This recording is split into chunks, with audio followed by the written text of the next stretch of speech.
ನಿಮಗೆ ಮೊಬೈಲ್ ನೋಡೋದ್ರಲ್ಲಿ ಮೊಬೈಲಲ್ಲಿ ಯಾವ ಭಾಷೆ ಇಲ್ಲ, ಎಲ್ಲ ಭಾಷೆಯೂ ನಿಮಗೆ ಮೊಬೈಲಲ್ಲಿ ಸಿಕ್ಕತ್ತೆ.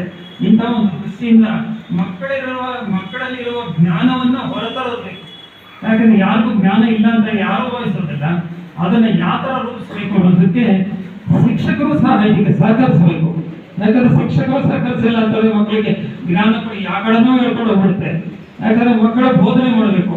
ಅವರು ಈಗಾಗಲೇ ಅಂತರೊಂದು ಹೊಡೆದು ನೀವು ಪಾಸ್ ಮಾಡೋದಕ್ಕೋಸ್ಕರ ಮಾತ್ರ ಒಂದೇಷ್ಟು ಅಂಕಿನ ಇಟ್ಕೊಂಡು ಅದನ್ನ ಮುಂದಿನ ದಿನಗಳಲ್ಲಿ ನನಗೆ ನೀಟ್ ಎಕ್ಸಾಮ್ ಆಗಲಿ ಇದಾಗಲಿ ಪಾಸಿಂಗ್ ಮಾರ್ಕ್ಸ್ ಮೇಲೆ ಸಿದ್ಧತೆ ಅನ್ನೋ ದೃಷ್ಟಿಯಿಂದಲ್ಲ, ಅದು ಬೇಕು. ಮತ್ತು ಜ್ಞಾನ ಕೂಡ ನೀವು ಅಳವಡಿಸಿಕೊಡ್ಬೇಕು.